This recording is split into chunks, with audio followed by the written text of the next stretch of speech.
Paulit-ulit na bumabalot ang mga tanong sa kanyang isipan habang maingat siyang gumagalaw sa hindi pamilyar na teritoryo, dahan-dahang dumaraan sa makakapal na mga halaman at matatarik na bangin. Nanatili siyang alerto, palaging handang sumagupa kung kinakailangan, ngunit ikinagulat niya ang kawalan ng panganib sa paligid.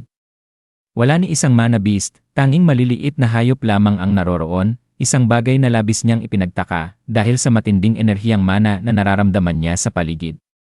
Pinaghihinalaan niyang nasa malapit na siya sa teritoryo ng mga elf, ngunit wala ni anino ng makapal na ulap na karaniwang bumabalot sa kagubatan ng Elshire. Bagaman nais niyang manatili sandali upang sumipsip ng mana at palakasin ang sarili, alam niyang hindi siya maaaring magtagal. Maaaring nasa panganib ang kanyang pamilya, at lalo lamang niyang pinabilis ang hakbang nang maalala niyang maaaring mailagay sa alanganin ang pagbubuntis ng kanyang ina dahil sa stress na dulot ng kanyang pagkawala.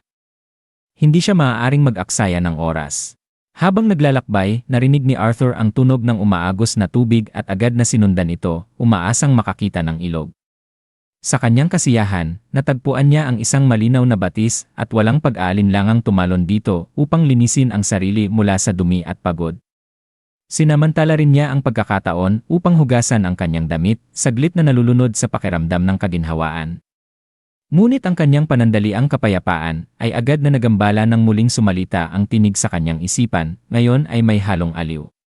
Ikinatuwa nito ang tila kawalan ng pag-aalala ni Arthur sa kabila ng kanyang sitwasyon, na ikinahiya naman niya. Mabilis niyang tinakpan ang kanyang sarili ng isang tela. Ngunit kaswal lamang na sinabi ng tinig na wala naman itong gaanong makikita.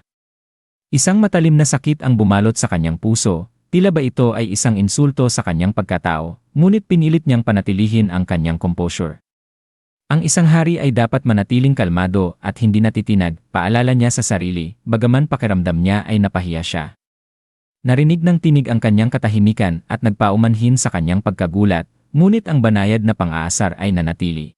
Itinabi ni Arthur ang kanyang inis at muling nagpatuloy sa kanyang paglalakbay matapos kumain at punuin ang kanyang sisidlan ng tubig. Habang lumilipas ang oras, lalong bumibigat ang kanyang isipan. Hindi niya maalis ang pakiramdam na may kakaiba sa lugar na ito. Ang kawalan ng mga mana beast, ang di maipaliwanag na kaalaman ng mahiwagang tinig, at ang tila katahimikan ng buong paligid ay nag-iwan sa kanya ng maraming katanungan. Ngunit alam niyang ang labis na pag-iisip ay hindi makakatulong sa kanyang misyon. Kailangan niyang ipagpatuloy ang kanyang paglalakbay, anuman ang naghihintay sa kanya. Matapos ang tila walang katapusang paglalakad, sa wakas ay narating ni Arthur ang isang napakalaking kuweba.